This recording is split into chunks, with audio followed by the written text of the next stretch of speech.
Hey there, everybody. Coach Hughes here from the Training Center and Coach's Corner, right? Want to introduce you guys to a podcast, vlogcast video. You'll actually see the interview I did with a guy named Jim Knight. Jim and I met a little over a decade or so at a CHART conference, which is the Council for Hotel and Restaurant Trainers. Check that out, chart.org. And I got to meet Jim. I saw him speak. I saw him present. I got to know him through some small groups, and I've been following his career over the last decade or so. And it's exactly what we need to hear. Jim started his career 30 years ago or so, but really made his mark at the Hard Rock Cafe. And Jim was integral in leading and developing the curriculum within the Hard Rock organization, particularly about culture and, more importantly, human nature. And Jim started a group within that, or a team within that, and they called their school the School of Hard Rocks, right? And it makes sense. But whenever you meet Jim, he just has an energy about him, and you'll see this, and an enthusiasm. He just loves life. He's positive. He's just super genuine guy, and I think you'll enjoy the interview. To learn more about Jim, go to knightspeaker.com. It's K-N-I-G-H-T, Jim's last name, and speaker.com. Check out his podcast, learn more about him, and also order his book called Culture That Rocks. So without further ado, let it roll.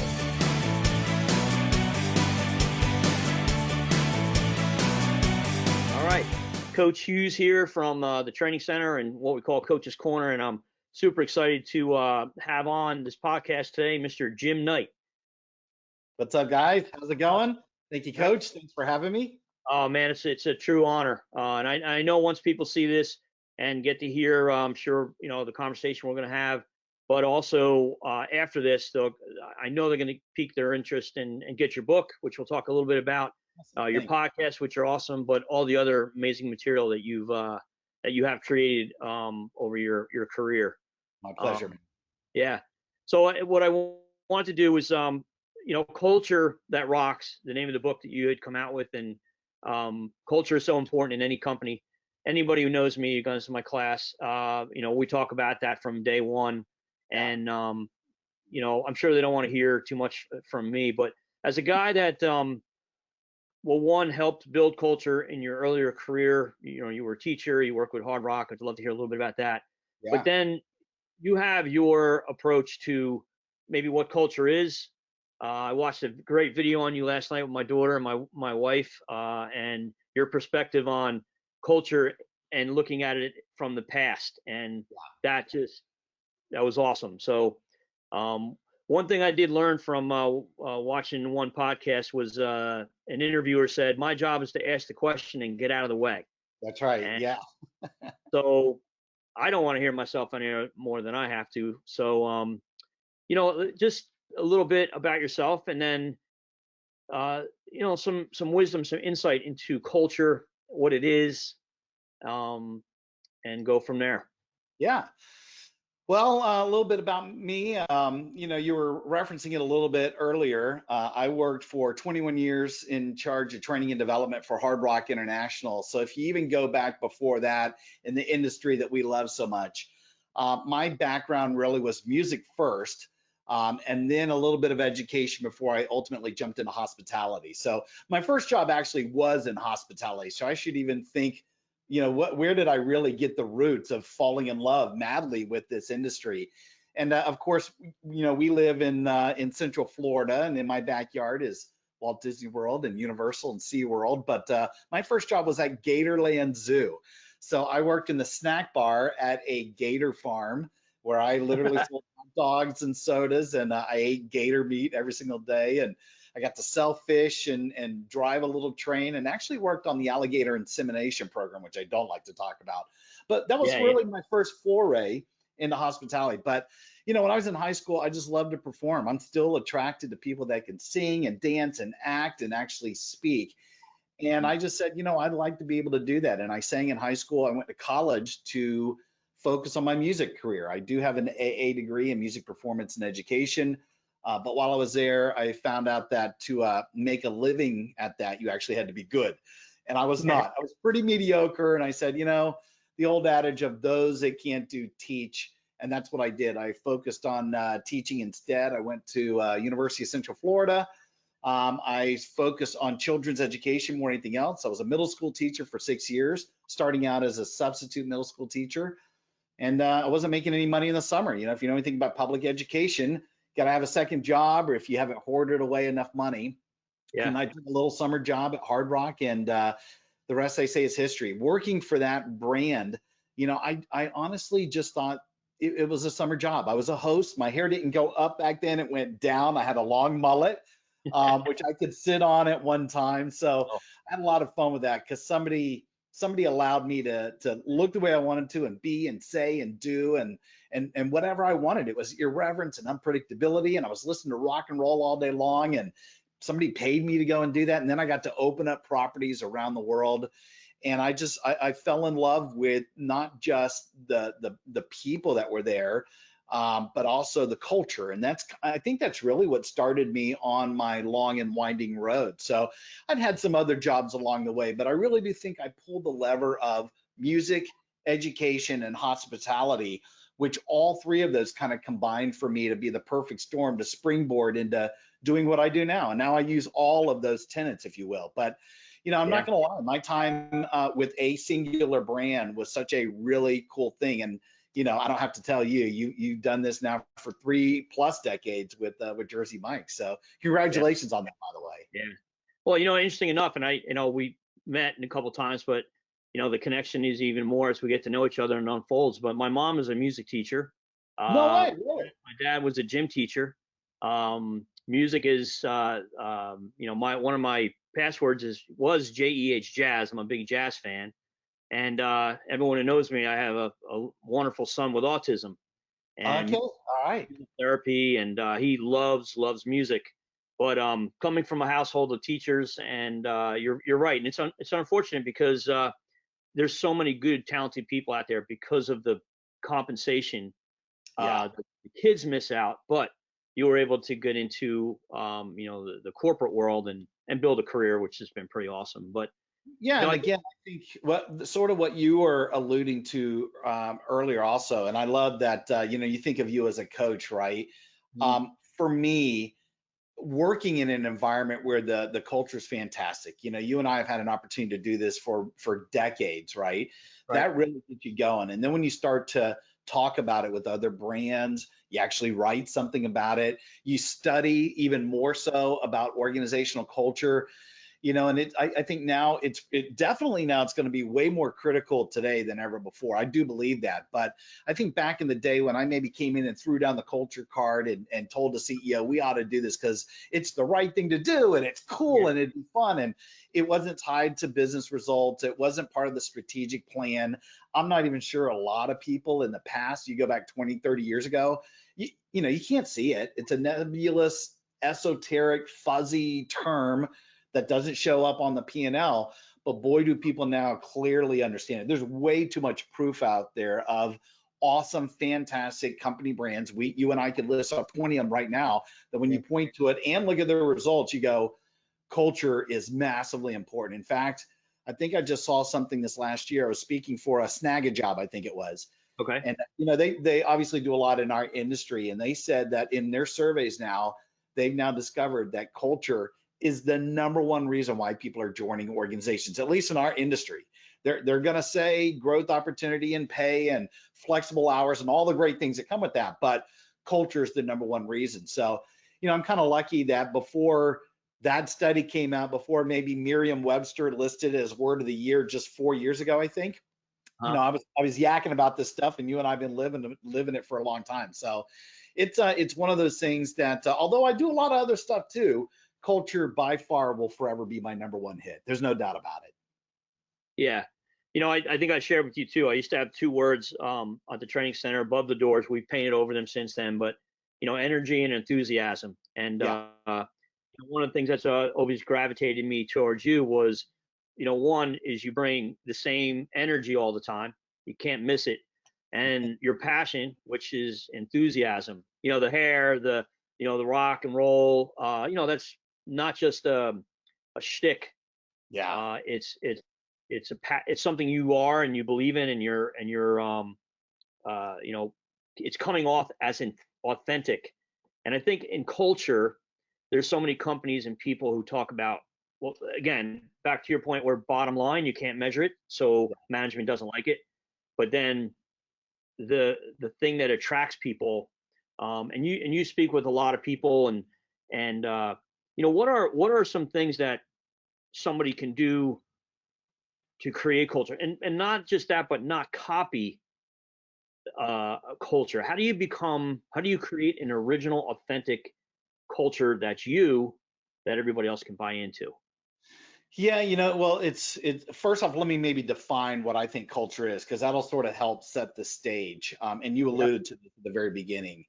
I look at it a little bit differently, I think, than a lot of people do. If I had a flip chart up here and you and I were in a classroom and I was soliciting feedback from people, I will put up everything that everybody says, because I really am in the everything is culture camp. Mhm. And I do believe if you start naming off stuff, that's their perception of what it is. I think Right. the majority of definitions I've seen is when you've got a group of people and there's shared values. Well, I go even deeper. I go to a microscopic level even before that, because I think about the individual people. So this is how I equate it. I think people confuse culture with heritage. And that's an awesome word. It's one of my all-time favorite words, but this is where I think it gets fuzzy for people, because it is that nebulous esoteric thing. Where they do is they retreat back to the way things have always been. The way the company got started, the way it used to be. Maybe the founder had it intended a certain way. And sometimes people will run up to me, even when I was working at Hard Rock, which I think was one of the greatest cultures in the history of cultures. People would Right. run up and go, "Oh, the culture's not the way it used to be, or the culture's in the ditch, or it sucks, or it's great, or whatever."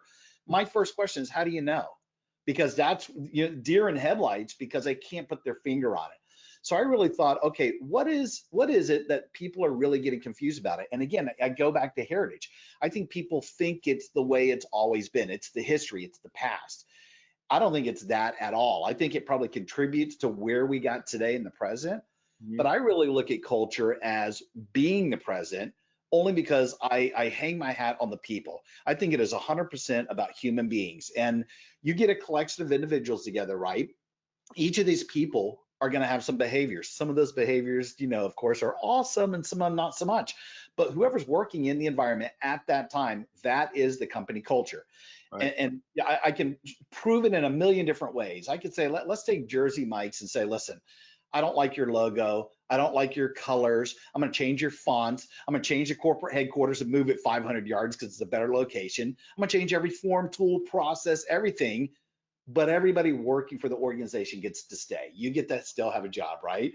That have I really changed the culture? Not a lot, versus the opposite. Let's say I hate all that stuff that I mentioned, right? I hate all of the people that are working there. I get rid of all of them, but I keep all of the other things in place. I leave the headquarters and the font, the color palette, and all that stuff, and the logo. But if I swap out the humans and bring a whole bunch of other people to replace them, I've completely changed the culture. So I start with that and say, listen, if you believe that, if you believe it's all predicated on human behaviors like I do, it's Mhm. not the product, it's not the atmosphere. Does it contribute a little bit? Sure, but it is about the person that is making it happen. They're the ones who are actually bringing the thunder when it comes to the culture. They're the brand ambassadors, right?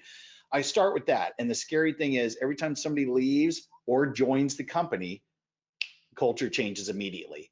So the goal is, obviously, you hire all these rock stars, right? You do everything in your power to hold on to them. If I could somehow surround myself with an army of promotable giants ready to take on more, I'm unstoppable, man. I will produce Herculean, world beating results. So that's where I start to say that's what the culture is. So now, if you ask me, what could somebody do, whether it's at the very top and they're gonna, which is easier, by the way, if you're the Mhm. boss, if you're the guy or the girl, you can make anything happen. If you're a Right. middle manager ensconced in the middle, or maybe even a brand new manager, let's even go back down to a frontline employee. I think everybody contributes to the culture. And I do think if you've got something to contribute, I think you can start, even if it's insulated in a bubble. If you have some great ideas, if you create the culture you want, it'll parlay, it'll bubble out. I think a single person with a great idea can start a revolution. And that's how countries are overthrown. That's how philanthropic movements are started. That's how cultures evolve. So the more that you get people like that who think in those terms. I want to make it better. Let's break it for the sake of making it better, not just, becoming apathetic and sitting back on your laurels and going, look how awesome we are. You're only Yeah. awesome until you're not. So I think if I was a middle manager or a new manager, and by the way, you've probably been through this and I've been through this. I clearly remember, I'm not going to name any names, but I clearly remember when I was a manager, I worked for a general manager who, because I was getting paid at the corporate sports center and I was going to do openings, I'd come back and run shifts. This general manager would not give me a department to manage. He only put me on, nights. I was the PM GM, if you will. He gave me some crab stuff. I was in charge of safety and sanitation and risk management. Nobody ever wanted to do that. But I guarantee you, just like we used to do, I would show up and I would look at the cheat sheet. I'd see on the labor card, who are the employees working? I could go down, brrr, oh, I know where I got to spend my time and energy. Like I knew the couple that I was going to struggle with, right? You know Right. what the employees did? The same thing. They would look all the way up, brrr, who's managing? Oh, I'm either going to have to stay late, do extra work, have fun, whatever it is. So I really got to the point that I said, in lieu of leadership, I'm just going to lead. I don't care what the culture's like out there on my shifts. It's going to be fantastic. And at some point, you outlive all those other guys and you get to control it. And if you really have some wins underneath your belt and you really had some great ideas and you were passionate and committed, but still focused on the business, somebody gives you the next level. You get promoted. That's how it works. So, it's a long answer, but I think if I was a manager thinking, what are some things I could do? If you really do believe it's predicated on humans, you start there. At the cost of everything else, I'd Yeah. spend all of my waking time going, who can I find to fill the open position if there is one? And in our industry, we always have turnover. I would find rock stars all day long. And by the way, they might not even be in our industry. You might have to mine for them somewhere else. You're gonna have to go find some improv actors and theme park tour guides and people working at live music venues and tattoo artists and whatever it is. You can get people, if you can somehow convince them to come work for you and you can treat them with respect and dignity and you have a little bit of fun with them, they'll be loyal forever. They will stay with you forever. So my focus is always, let's go and find awesome talent. You start there, everything else will fall into place. There is more than that, of course, John. You got to love on them and inspire and motivate, reward and recognize and teach and do something a little bit bigger than the job. Philanthropy comes into place, and then ultimately you hold on to them. So Right. it's both into the employee life cycle. So I could go on and on and on your one question, but for me, I go, if I know what culture is, I've Yeah. defined it at my company, knowing it's about the people. I'm in the people business all day. This other stuff is just it's managerial, task-driven stuff, right? It's stuff that just gets us into the game. We get to exist because of the other stuff. What puts us in the end zone, since we're using a sports coach analogy, you got to go up there and absolutely rock people's faces off. And the only way you do that is through human behavior. I Yeah. believe that. Yeah. Well, in the background, you can't see him, but Chris Stripto, everybody knows him. He works with me, and Chris? I'm sure he's got a big silly grin on his face because he's been listening to you talk and stuff. And I love it. It's one of the things I've learned from our owner is that while he says stuff, sometimes coming from him, it's just him talking. Yeah. And what he's been able to do is surround himself with other people who say the same thing differently. Yeah. And what I'm hearing you say is what we truly believe in, and what I thought. I'm sitting in the original store in Point Pleasant, and there's a Wow. little Cool. building across the street that was a gas station. And I remember saying to Peter back then, "Hey man, if we owned that gas station, we'd have a line and we can charge $1 more for gas." Because his philosophy, his culture that he didn't create, he just lived it, like you said, was we were in the people business. We just sold gas. That's right. And you hear that a lot. And another thing you said, which I'd love you to speak more to, is um, as people are trying to move up in their careers, there's always going to be somebody that's afraid of them taking their job, or if they know something, they're going to lose their job, those kinds of things. And in creating culture, people don't want to get people excited about opportunities to grow because they're afraid to lose their position. Yeah. I kind of coach people to under promise and over deliver when it comes to opportunity. But to a young person who may not feel like there's an opportunity, going back to your story where you decided, you know what, I'm just going to go to work and I'm just going to be nice to everybody and be positive, energetic. The That's word right. I wrote down was influencer. Um, just by how you act, your body language, your smile, your energy, you're influencing culture. Yeah. Um, how hard is that to? Is it a choice? You think? Is it? Can it come somebody who has to think about it? Does it come naturally? How would you coach somebody to, just by coming to work every day with a positive, energetic attitude, they can influence culture? Yeah. First off, nothing is by accident and nothing comes natural when it comes to humans. I mean, this is the difference between us and the rest of the animal kingdom, right? Everything, everything is learned behavior. The way you are, the way I am, the way somebody might be awesome when it comes to service delivery, whatever it is, they learned everything. They learned from their parents, from school, from their friends, from the playground, from religion, from lack of religion. By the time you come to me as some 19, 20-year-old kid wanting a job, you are the way you are. And if your natural disposition isn't to, smile and be around other people, that's a problem for us. I mean, I Right. used to think, honestly, I was a pretty good trainer. I can tell you for a fact, I've trained people the best I could. I cannot give them a personality. I've tried to train people to smile. It doesn't work. Either you got the juice running through your veins, you've got the DNA, which, by the way, it's sort of a contradictory term. You learn everything. So I think people can still get there, but they've got to be willing. They've got to be open-minded to be teachable, trainable, to take on feedback. And if they haven't gotten that early on, it's going to be really, really a tough slog. So what happens with a lot of companies? Yeah. There's an open position. So it gets into the, you got to pulse, breathe on this mirror, you're going in because somebody's got to make the donuts or the subs, right? Somebody's got to do the work, and I can't do it. I can't roll up my sleeves and do all the work all the time. So, the goal would be number one, if I can find these people out there, and they're out there, by the way.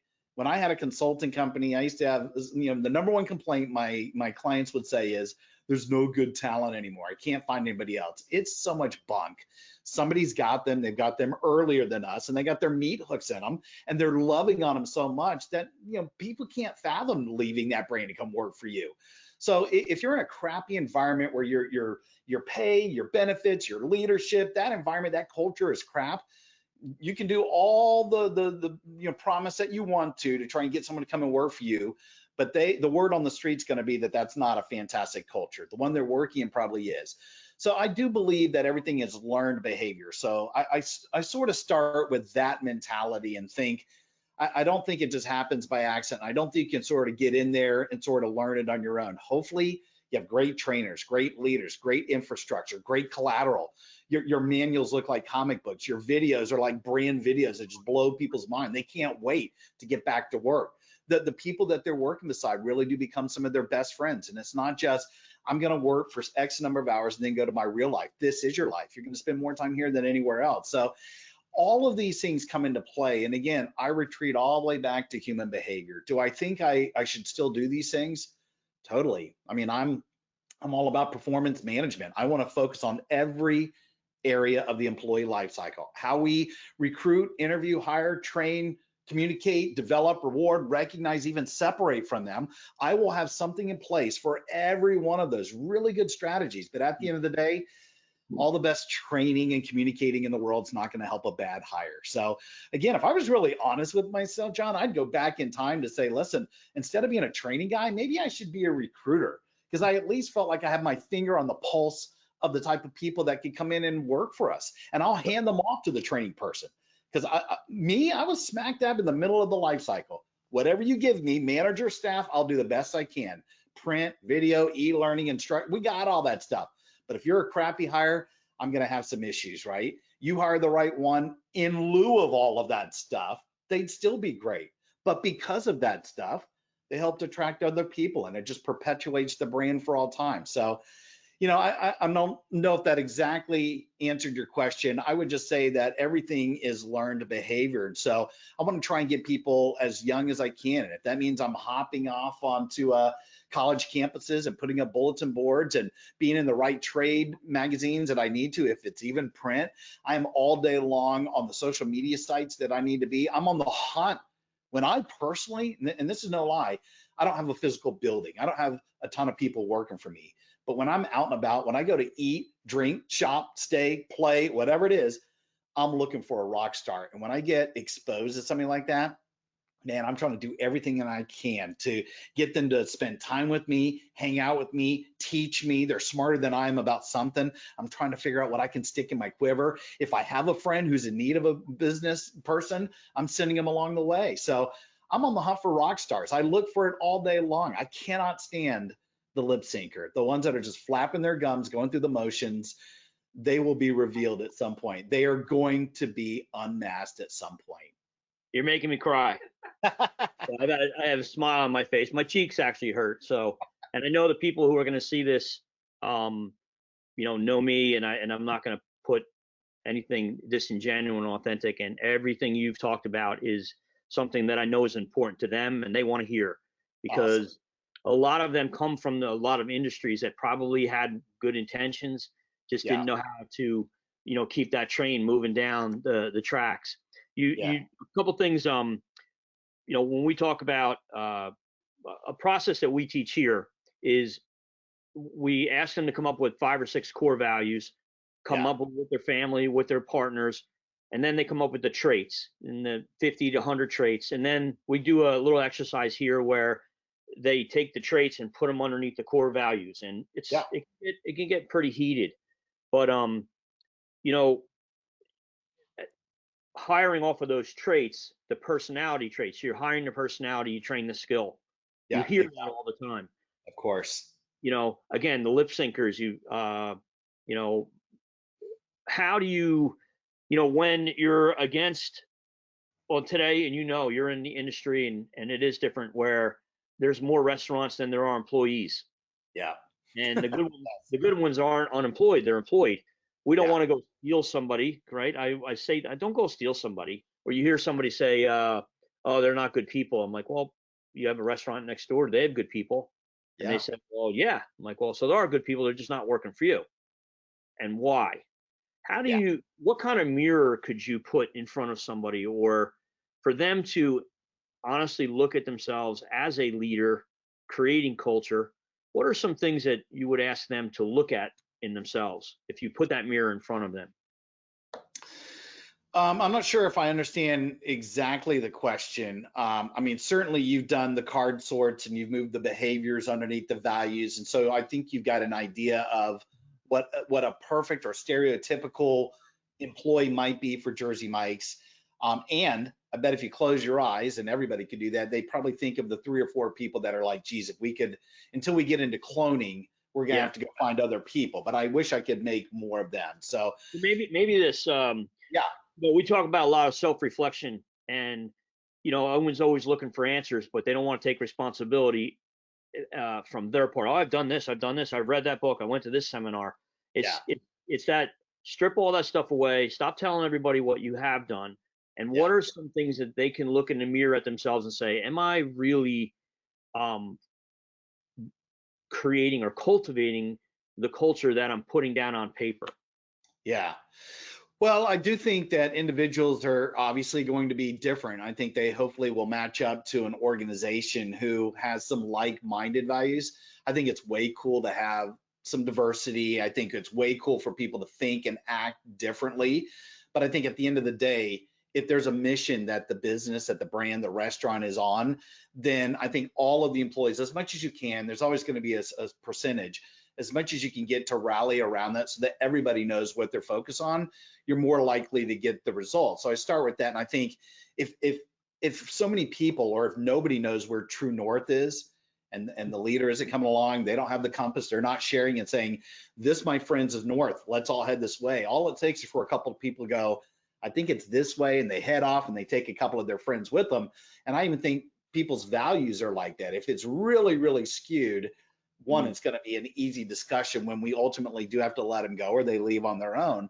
But the goal should be, again, I'm going all the way to the very front. If I hire the right people that have the values, or at least the behaviors that we're talking about, they should be able to, take the company manual with all of those values and behaviors and just swap out whatever photos in there, just put themselves in there and go, Do I match up? Are there 2 or 3 I need to work on? Probably we all do. But if I've got the majority and if it's something that doesn't really take away from the value orientation of the company, then I think you're in a pretty good spot. I think it's when we try and squeeze, the round peg in a square hole, that's not going to fit, or it's a square peg in a round hole. Either one, those aren't going to work out, right? I think, for me, if I can't have people that are showing up every single day, when I was working in operations and thinking, I can't wait to make a difference today. I'm going to absolutely bring the thunder. I'm coming in to absolutely rock people's world. If they don't think like that, you know what happens? They're working on task.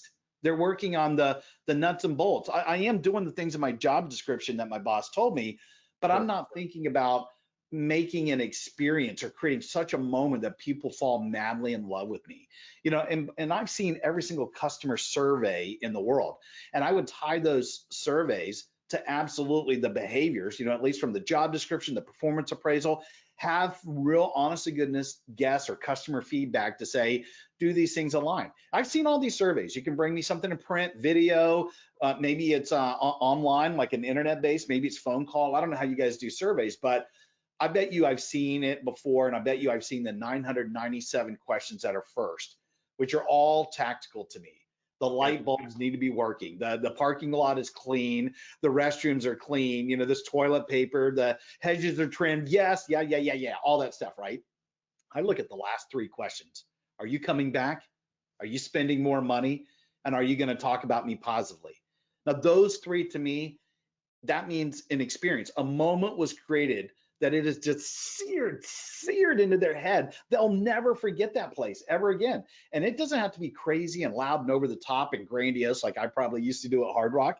It can be cool and quiet and subtle and sense of urgency and attention to detail. Like even that's really critical to guests. So I think if I can get to the last 3 and people go, yeah, I'm coming back and I'm going to spend more money. I'm going to talk about you. And I got a loud voice and I'm on social media, whatever. The other stuff, the other 997 things, just that makes us a better manager. So I'm sort of reverse engineering your question here. If I was an employee or a potential employee, and I put this in front of them and go, this is the mission, this is our vision. Can you do that? And we're going to be making sure you do that. And we're going to measure you against it. If you can't do that, that's cool. We got competitors. Go work for them. That'll be better for all of us. But if you can do it, welcome to the tribe. Welcome to the family. Because now I think you're headed toward true north. And it's not because somebody came and said, hey, man, this is the direction we ought to be going. I know where north is. I'm heading that way and I'm taking my buddies with me. So leadership gets to help out a little bit. But again, I go all the way back on a micro level and go, anybody who's in charge of hiring and training, I think you can go and find those behaviors. And I think once you get them in here and you can measure against it, as long as it's measured against the right things. And I think, I think you can ultimately get to nirvana at some point. You can get to the promised land versus showing up, opening the doors, rolling the dice, hoping like heck you get to exist or we get to period 12 and we all make a bonus. We get to, get promoted, whatever it is. I hate that, man. I want to know if I'm winning. I say the more metrics, the better. So Yeah. I said a lot there, but again, I sort of reverse engineered it and go all the way back to human behavior again and then measure against it. But everybody needs to be crystal clear as exactly what it is we're working on. Well, I mean, yeah, 1000% could not agree more with you. And I'm hoping everybody who gonna get to see this understands that what you're telling them is gold. The thing Awesome. that we have is if all this stuff is great, but if you don't do the work to put the traits down on paper, to put the core values down on paper, to define whether it be a mission statement or a manifesto, that's one of the hardest things to sell to a lot of people. Sure. I'm so used to the screen thing, so I hope I'm making eye contact with you. But Yeah, that's good. you're a little more practiced than I am. But so one of the things I run up against is, okay, you want me to define this person, right? Well, he's that guy. I'm like, well, who is that guy?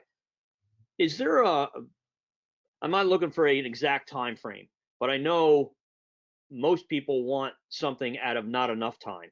Yeah. How much time do you think it takes to really get what you said something earlier? Close your eyes, you can see those 3 employees. Yeah. What we've done is we've said, close your eyes, see those. Now I want you to describe them, and people will stand there like, So I guess what I'm asking you to do is help me sell that you need to put time in this part, because the decision you make on those thoughts are going to make everything else you do after that easier. Yeah.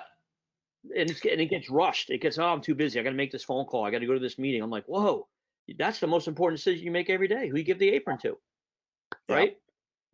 There's So never a good time, help me man. help me sell it a little. Yeah, it's never a good time, and everybody's going to use the excuse they're too busy and they got to go do a pre-shift line check. I got to go write the schedule, blah blah blah blah blah, whatever it is. It is one of those things where, and thankfully, this is where we get to have a job. I mean, we started in operations, so we've got the background, training and development. You become a brand ambassador. I think you realize very quickly that it's right out of the 7 habits of highly effective people, sharpening the saw. Abe Lincoln actually said it before that. You give me 7 hours to chop down a tree, I'm gonna spend the first 5 on sharpening the axe, because all you're doing is just you're whacking against stuff with a dull blade. And I do think the things that you do still need to do, it would be awesome if 100% all of your team were exactly like we're talking about. The reality is they're not going to be like that. It's the 20-60-20 rule, right? The 20% are always going to be rock stars. You don't even need to spend any time. It's the middle group that I focus on. That 60%, I'm like, how can I get them to move up? How can I get them to take on that next role? And so, unfortunately, that's where we need to spend our time. So yes, you should have some awesome materials in place. They should be able to look at in activity and exercise, the physical manual, the posters on the wall, the videos, the e-learning, the texting you can do to them, all of the above. And I'm a yes and guy. I think, yeah. You do all of it so that they are crystal clear exactly what it is we're trying to do from a team member standpoint, but from a manager standpoint, what is it that we're absolutely going to hire? And so everything, it permeates everything, the training materials, the performance appraisal, the development plans. Again, whether it's hourly level or manager, does not matter to me.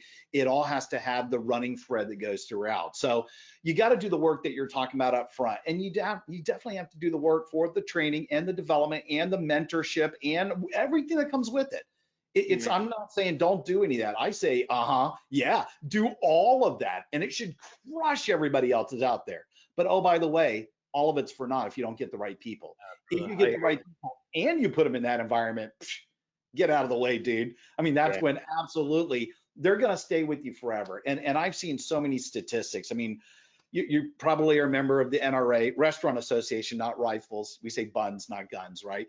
I've seen so many absolute statistics that will say that if you can get people to stay with you longer, that there's a whole bunch of awesomeness that comes with it, right? Morale's going to be higher, turnover absolutely is going to be lower, which ultimately equates down to the P&L line, right? So the profit level is going to be so much better.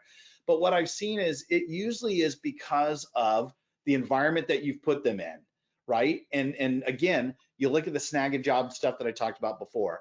I think if I'm super happy with where I am and I'm loyal to you, I will stay with you forever. If you add in some things like what you guys, by the way, do from a philanthropic standpoint, right? I don't know if you guys have tried to measure that before, but I have to believe not only are there consumers coming to you over other competitors because of that, I think your team members probably stay with you because of things like that. So there are some companies, they're not doing anything. It still shocks me that they're not. I love the fact that you guys have a heart, you're a heart-led organization, and you have a lot of infrastructure in place. The secret sauce, though, out of everything is the humans. I think if you go back to that, and so I think it's another long answer to your question, but I think there's some really good companies that do a good job in providing some collateral so that you can put all of these human behaviors and values and things in place where you ultimately get to that point. That may be something that you're alluding to, but then internally, I try and create as many pieces of collateral like that. I even think, what is marketing using to attract the outside world? I'm going to use the same color palette, the same fonts, the same attitude, the same type of photos. The amount of money you're going to spend screaming on your chest to get people to come in there would be disastrous if you put them in an environment where it's not that great, which is predicated again on people. So from a T&D guy, I'm using the exact same stuff internally so that people can feel like, man, they're spending as much money and focus and energy and rigor internally as they are externally. And I think there's some companies that do a fairly good job that do that, by the way. Yeah. I think, heck, I can have you talk, and I think what, I know music is so important to you, and, when you play out of passion, and people like to hear what you say. They become fans. Yeah. And I know that I'm a big music fan, and I'm a huge fan of yours. And I can go on and on and talk to you for way too long because and the thing I like is that you're a consummate student as well. So you're constantly learning, and you're looking, and you're curious, and you're building your um, uh, you know philosophies. Yeah. But the thing is that there's a lot of people out there doing that. But the one thing that attracts me to you and what your message is that you live it.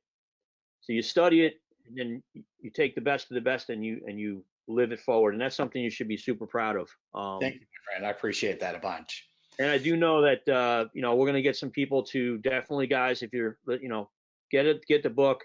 The podcasts are awesome. Thank you. Yeah, a lot of fun.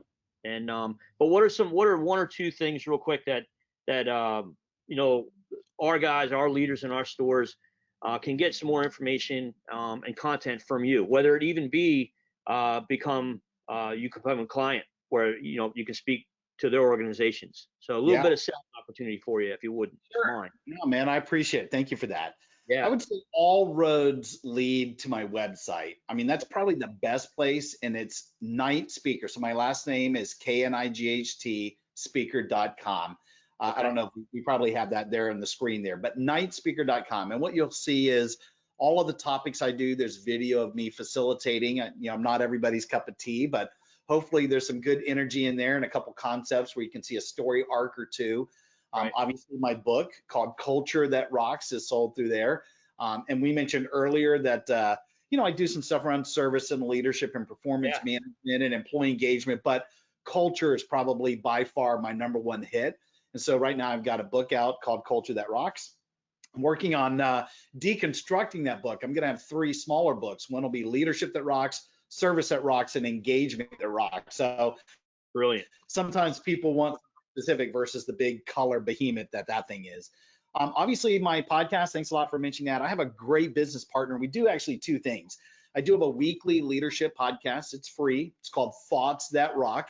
And the basic idea is we always have a guest on the show, and we provide 2 pieces of life-changing advice, and we do it in about 30 minutes. So we get a great piece of advice from the guest. We have a complimentary one to his or hers, and believe me, most of the people are outside of our industry, but they're interesting. We had a Yeah. Scott Kelly, the astronaut, on there. We've had one of the brigadier generals from the Air Force. Soledad O'Brien will be on in a couple weeks here from CNN. So we're all over the place, and we have a lot of fun with that. Merrill Hodge for ESPN and NFL people, if you're a Pittsburgh Steelers fan. But we do have some musicians on there. We have restaurant CEOs. We have a lot of speakers and authors. But anyway, 2 pieces of life-changing advice in 30 minutes, and we have a lot of fun and yucks along the way. So No, that's an definitely easy one. great energy off it. Thank you for that one.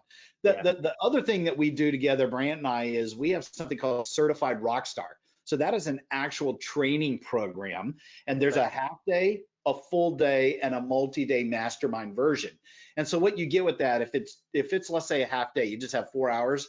You basically are getting a topic from Brant, usually around purpose and values, and something for me, usually around service or culture. If it's a full day, you're getting 2 from me, 2 from him, but we're co-facilitating, and there's way more music, and we have a lot of music appreciation games, and there's lanyards and live music involved in the whole thing. If it's a multi-day, it's flat out concert festival. We have singer-songwriters, we have professionals that are coming in with us.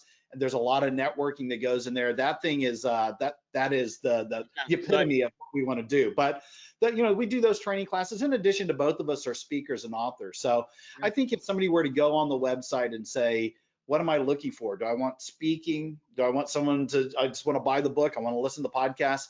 I'm happy for whatever. If I can impact and influence in some way, that's what drives me. That's my gig. Well, I mean, I'm a fan. I'm going to get it out there, and I know you're going to get some contacts. I can think of 3 or 4 master franchisees we have out there that this is what they do. They bring people in to support our culture as a company. Yeah. But hey, I don't want to keep you any longer. I hope I got out of the way. Like I said, it's hard for me to do that. I'm a professional talker myself. We did great, man. It was a conversation. I loved it. It was perfect. Yeah, no, and I appreciate it. And hopefully we'll do more of these. And there's a lot of your colleagues that who I hope to get to speak with them as well, and even speak with you again. I'd love to be able to do that. And we're going to get you to one of our conferences. Our next national conference is because it was canceled, obviously. Yeah. I think 2022, but I think this is going to help you get there. Well, I'd be honored, man. I mean, whatever I can do to help out. And like I said, I'm also a fan of yours. We've had those conversations. And I think we were at a conference when you were actually getting moved from your T&D role into the brand ambassador role, the culture catalyst that you are now. So I follow you on your journey as well. And I really appreciate the time, man. I had a lot of fun. And you let me know if there's anything you need from me. I'll spend on a dime to make it happen. Yeah, and it's nice because everyone's telling me to write a book, and I'm too ADD to do that. But part of me is everything that you were saying is spot on with how I want to live my life and the people I want to associate with. And no doubt you're going to give anybody you come in contact with something that they can take and become better people, because we're in the people business, right? We are, man. You're good people. So thank you so much, brother. I really appreciate it. Jim, thank you very much. All right, everyone, take care. Yeah, there you go. I got to get that. All right. All right. See you later. Stop there. All right.